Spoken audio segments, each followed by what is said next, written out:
High বন্ধুরা, সবাই কেমন আছো? আশা করি সবাই ভালো আছো।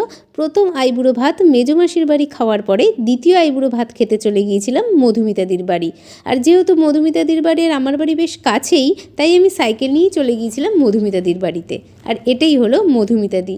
আমার জন্য রান্না করতে খুব ব্যস্ত ছিল, তবুও আমার আবদারে একটা সেলফি তুলেছিলাম আমরা। আর এটা হলো দিদির দুষ্টু মিষ্টি কিউট পুচকি রুদ্রাক্ষী। ওর সাথে বেশ কিছুক্ষণ সময় কাটালাম, আর তারপর একটা সেলফি তুলে ফেললাম। ছোট্ট রুদ্রাক্ষীকে সামলে কাকিমা আর দিদি আমার জন্য কত কী খাবারের আয়োজন করেছে দেখো।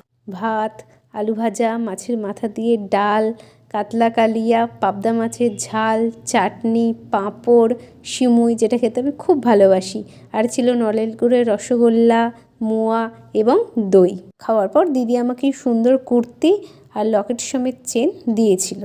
আর এদিকে রুদ্রাক্ষী নিজের মতো করে খেলছিল। তারপর দিদির সাথে কিছুক্ষণ গল্প করলাম। দিদি আমাকে নতুন জীবনের জন্য শুভেচ্ছা জানালো। তারপর কাকিমা ও দিদির থেকে আশীর্বাদ নিয়ে বাড়ি ফিরেছিলাম। টাটা সবাইকে।